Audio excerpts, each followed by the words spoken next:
Yeah. And he called it that it was Easter and everything. Like he had like the time that it would be. A little bit of a premonition. Right. Yeah. Well, and some of them are just these luminous like plasma orbs, like I said. Well, anyways, this guy, Chris Bledsoe, he's been in the news lately. Yeah.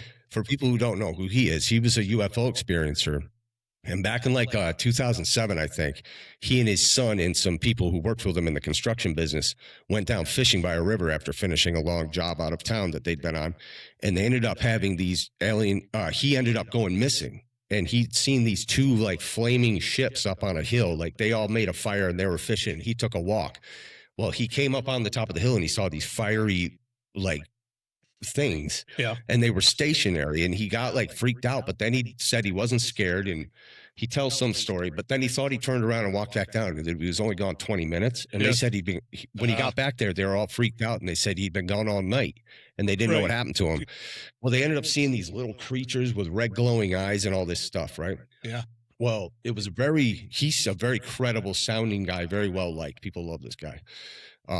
And he seems very genuine. So MUFON ended up doing this show that came out years ago, and they tried to discredit him by like the producers like made friends with him and they got really close with him and set him up and then acted like at the end of the show after they tell this long story that he's actually lying because he failed the liars. They gave him a lie detector test and just summed it up as a fraud. And they tried to discredit him. Well, so I hadn't seen much out of him. Well, apparently he was making predictions around that time and going to the government when they did this to him. One of them was, he said, when Israel and Iran start trading missiles, and he said he was shown this vision because he's had lots of experiences after this. It wasn't just this one experience. He was shown this, and he said that orbs would come out of the ocean and come and show up. Right. And then reveal themselves to humanity and stop the war. But he did preface it by saying when Iran and when Iran and Israel trade missiles. Israel, okay. And he called it that it was Easter and everything. Like he had like the time that it would be. A little bit of a premonition. Yeah.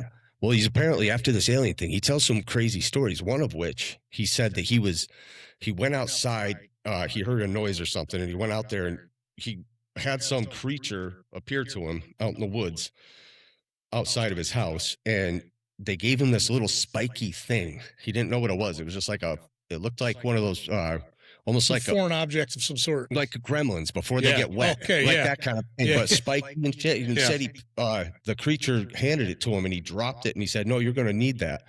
And so he said he just picked it up and took it and he ran and he had these empty dog kennels back there. And he said he just opened one and put it in there and closed the door.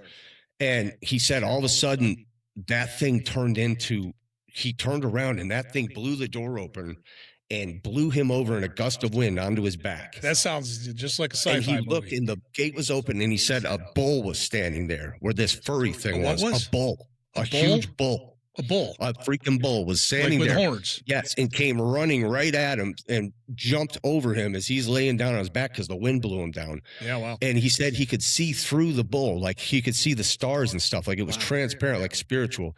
And he said he scrambled and turned around to his feet, and instead of a bull, there was a beautiful woman standing there that was like a goddess radiating with light, the most beautiful woman he'd ever imagined. Yeah, sounds like quite a trip there. Yeah, dude. Well, he's a legit dude to me, man. I don't know. I think he's telling the truth. So he said that she claimed that she,